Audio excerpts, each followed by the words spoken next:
Antoine d'Insecte Instant, j'espère que vous allez tous super bien. Aujourd'hui, on se retrouve pour une nouvelle vidéo sur le suivi d'élevage d'été. Avant ça, j'espère que vous avez tous passé de très bonnes vacances et que bah voilà, malheureusement, la rentrée arrive et même arrivée d'ailleurs. J'espère que du coup, vous avez de bonnes classes et de bons profs, de bons emplois du temps. Bref, on va pas parler trop de ça, c'est des sujets qui fâchent, hein, on va dire. Je vous propose tout de suite donc de vous changer les idées en regardant cette petite vidéo. Voilà, je vais faire un gros suivi d'élevage parce qu'il y a beaucoup de choses là-bas qui ont changé. Là aussi un petit peu derrière, voilà, donc je vais vous montrer un petit peu donc, les nouvelles naissances que j'ai pu avoir pendant le confinement et puis pendant l'été, tout ça, pendant les vacances. Donc vous allez voir, je pense que ça va être sympa. Allez, c'est parti. Allez, on se retrouve dans le terrarium des Medoromorpha Regina. Ici, malheureusement, que deux petits. J'ai eu à peu près 10 naissances. Malheureusement, ils sont morts. Donc voilà, il me reste des œufs. Donc j'espère encore avoir des naissances un peu tardives. Parce que là, j'ai que deux femelles et j'ai pas envie de rater cette espèce. Allez, on poursuit avec le terrarium des Medoroidea extradentata. Ici, j'ai eu quelques naissances. Voilà, ça, c'est de la parthénogenèse, donc c'est toujours pareil, c'est des clones. Ça grandit bien, il y a eu pas mal de petits qui ont mué. Donc voilà, c'est une espèce super simple, donc il n'y a rien d'autre à dire dessus. Ensuite, les Pyrophasma schultei. Donc j'ai eu quelques œufs de la part de cette espèce. J'ai toujours pas eu de naissance malheureusement. J'espère en avoir avant l'hiver quand même. Ce serait pas mal.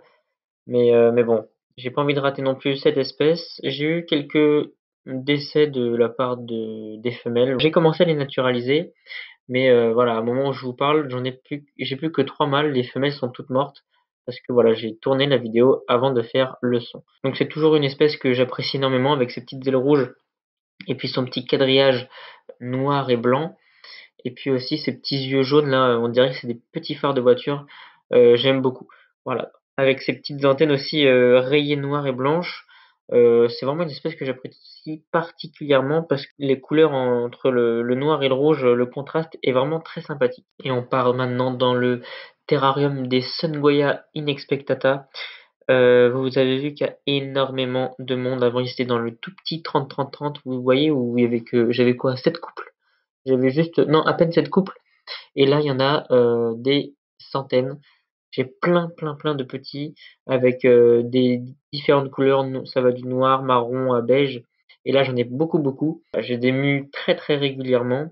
Ça mange énormément et je dois aller les changer très régulièrement aussi. Donc pour cette espèce, je vous conseille de ne pas garder tous les œufs non plus. Là, c'est la première fois que je la reproduisais chez moi. Donc voilà, ce que je fais, c'est que je garde toujours toutes les espèces, même si ça fait plusieurs années. Au moins, je suis sûr que s'il y a un souci, et j'en ai forcément. Bon, c'est vrai que voilà, si on en a beaucoup, au bout d'un moment, ça devient un petit peu pénible de tout changer les terrariums comme ça d'un coup. C'est vrai que ça prend énormément de temps. Mais voilà, si vous êtes intéressé, je peux éventuellement en vendre. Ça se discute. Si vous êtes intéressé, bah, il y a eu mon Instagram qui est passé tout à l'heure. Je vous invite, si vous êtes intéressé du coup, à m'envoyer un message privé par ce réseau. Allez ici, les Extatosoma tiaratum, juste en dessous les Sungoyen expectata. Et vous pouvez voir que les petits phasmes lichen que vous avez pu voir pendant le confinement dans la toute petite boîte, bah, ils ont très bien grandi. Puisque la preuve, ils sont devenus adultes. Vous avez vu que malheureusement, bah, ils ont perdu un petit peu de leur couleur. Ils sont devenus plus jaunes, un peu même bleutés. Donc là, j'en ai eu pareil, j'en ai beaucoup. Je les ai divisés en deux terrariums à peu près égales, hein, répartition égale. C'est vraiment une espèce que j'aime toujours parce que j'ai commencé avec cette espèce de phasme. Donc et donc c'est pour ça que je la garde, même si ça mange énormément, même s'il n'y en a pas beaucoup, ça mangera toujours beaucoup les phasmes scorpions.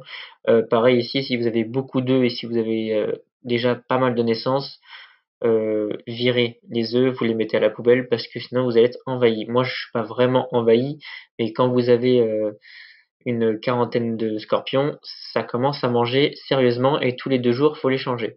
Vous pouvez voir également que j'ai différentes couleurs. Ça, j'ai deux marrons, deux femelles marron foncées.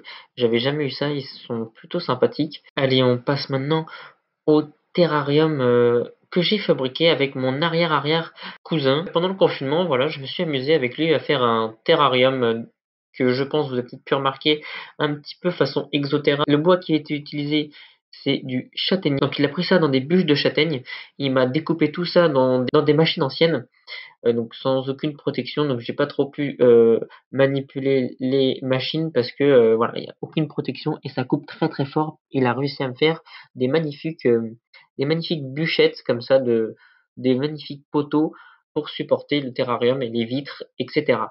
Donc voilà, je trouve que ça donne un côté vraiment très joli, très moderne, je trouve.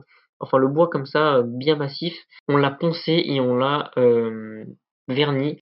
Donc je trouve ça plutôt sympathique en exposition. Ensuite, qu'est-ce qu'on a en vitre? En fait, c'est du plexiglas, donc c'est pour ça que c'est assez fragile. Du plexiglas et puis au-dessus on a un gros grillage avec une petite poignée. Ce grillage, c'est vraiment super pratique pour les mus parce qu'il s'agrippe super bien. Il y a plutôt des grosses mailles, des mailles de 2-3 mm, je crois. Ouais, 2 mm. Donc, les Phasmes Scorpion s'accrochent vraiment bien. C'est assez solide. Malheureusement, c'est c'est pas inoxydable. Donc, ça rouille un tout petit peu si on met de l'eau dessus. Voilà, forcément. Donc, j'essaye de pas trop vaporiser. De toute façon, c'est Phasmes Scorpion. Donc, il n'y a pas vraiment besoin d'humidité particulière. À part pour le pot d'eau, voilà, c'est le pot d'eau qui va faire office de l'humidité. Vous avez pu voir que j'ai également les phasmes lichen qui ont été divisés dedans. Et puis vous avez vu aussi que j'avais d'autres petits. C'est un terrarium qui fait 49,5 cm de largeur avec 57 cm de profondeur et 40 cm de hauteur. Allez, on passe avec les petits philiums qui agitent leurs petites pattes là parce qu'ils me voient en train de filmer. Donc j'ai eu quelques petites naissances. Ce sont les petits que vous avez pu voir, les petits des filiums que j'ai achetés à la bourse d'ATM l'année dernière. Donc cette année, je la refais. Je suis participant. Je participe. Je vais vendre pas mal d'insectes d'ailleurs.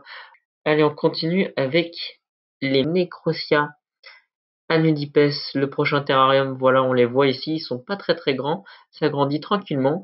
Il y en a une bonne quarantaine, je dirais presque 50. Il y a des différents stades. J'ai des stades qui sont quasiment adultes. Donc là, ils sont encore un peu petits. Ils sont vraiment cachés sous les feuilles, donc j'ai un petit peu de mal à vous les filmer parce qu'on est en plein jour, donc ils se cachent sous les nervures du Troène. Et donc là, c'est vraiment aussi une espèce que j'adore parce que quand ils sont adultes, mâle ou femelle, ils volent. La femelle est bien plus grosse que le mâle, mais même quand les deux ils volent ensemble, c'est vraiment super joli. Le rose qui se déploie comme ça, d'un coup, rose fuchsia, c'est vraiment super beau. Et aussi en naturalisation, c'est très très joli. Vous pouvez faire des choses superbes. On continue avec le terrarium des Marmessoidea especatiennes. Et vous avez peut-être pu voir que le terrarium, bah, c'est un nouveau terrarium de 45-45 par 60 cm de haut que j'ai acheté à Animalis, c'est un Exoterra, qui était en promo. Donc voilà, vous voyez qu'avec le soleil, ça rend vraiment sympa les couleurs. Donc là, pareil, ils sont un petit peu cachés. Donc il y a aussi un peu tous les stades. Ils sont un peu cachés. Puis même avec le soleil, j'essaie de faire des petits plans sympathiques. Donc j'espère que vous avez aimé ce petit suivi d'élevage, enfin ce petit, ce gros comme vous voulez. N'hésitez pas à vous abonner, à lâcher un petit pouce bleu, ça me ferait énormément plaisir. Moi, je vous remercie en tout cas de vos abonnements, de vos vues, de vos pouces bleus, des commentaires. Vous savez que je réponds à tous les commentaires, donc n'hésitez pas. Si vous êtes intéressé par des phasmes et tout ça, en ce qui concerne les envois, je ne sais pas comment ça va se passer. Si vous êtes intéressé, en tout cas, vous mettez ça dans mon Instagram, vous m'envoyez un message privé, je vous accepte et puis on parle de ça en privé. Voilà, allez, moi je vous dis à très très vite pour d'autres vidéos. C'était Antoine d'Insect Instant. Salut à tous.